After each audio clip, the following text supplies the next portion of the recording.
Informasi pertama pemirsa, kasus dugaan penyekapan terhadap 3 karyawan percetakan di Jakarta Pusat memasuki babak baru setelah polisi menetapkan 7 orang sebagai tersangka. Selain mengungkap motif dan peran pelaku, penyidik juga menyita sejumlah barang bukti yang diduga digunakan dalam aksi penyekapan tersebut.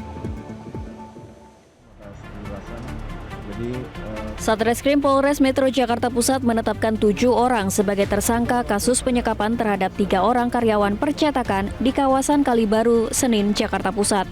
Dari 7 orang tersangka, 1 diantaranya merupakan pemilik percetakan Mauprint berinisial MML yang merupakan otak dari aksi penyekapan tersebut.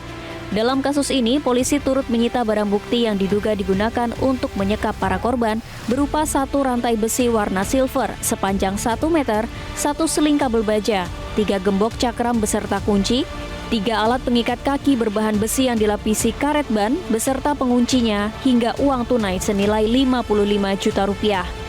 Kapolres Metro Jakarta Pusat Kombes Pol Renold Huta Galung mengatakan, berdasarkan penyidikan awal, ketiga korban mengalami penyekapan hingga tindakan penganiayaan selama 21 hari setelah dituduh melakukan pencurian plat besi senilai ratusan juta rupiah.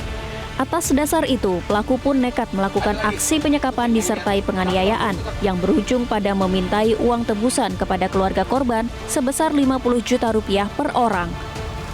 Salah satu korban saat ini telah menyatakan mengirim membayar 50 juta tersebut. Namun sampai dengan adanya aduan masuk melalui call center 110 kepada kepolisian Polres Jakarta Pusat, dia pun tidak pulang. Mengingat yang lainnya belum mengganti. Dan yang lainnya ada yang baru membayar 5 juta.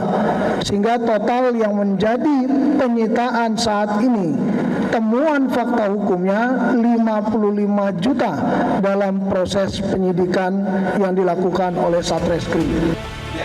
Para tersangka memeras keluarga ketiga korban dan meminta tebusan masing-masing Rp50 juta per orang. Keluarga salah satu korban telah mentransfer uang Rp50 juta kepada rekening salah satu tersangka yang uangnya didapat dari hasil menggadaikan sepeda motor.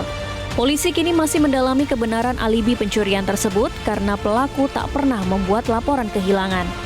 Pasti pada saat pemeriksaan awal, motif ini nanti juga akan bisa didalami apakah sesuai, ada persesuaian dari awal keterangan yang bersangkutan sampai dengan nanti akhir dari proses perkara. Jadi itu juga tidak mengikat. Itu bisa saja motif itu karena pembelaan yang bersangkutan, kami tidak menyampaikan menuduhkan ya, diduga 3 orang korban ini melakukan pencurian.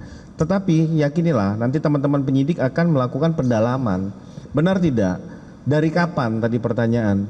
Kenapa tidak pernah dilaporkan kepada pihak kepolisian? Kenapa harus melakukan penyekapan, perampasan terhadap kemerdekaan seseorang, terus meminta lagi uang kepada keluarga? Ini pasti akan didalami oleh teman-teman penyidik. Polisi membeberkan sejumlah barang bukti utama yang digunakan para pelaku untuk menyekap korban, diantaranya ratusan meter rantai besi dan gembok yang digunakan para tersangka untuk menyekap para korban serta sejumlah uang tunai.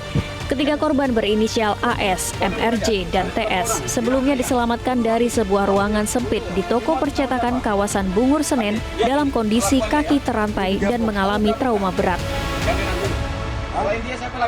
Jelajahi cara baru mendapatkan informasi. Download Metro TV Extend sekarang.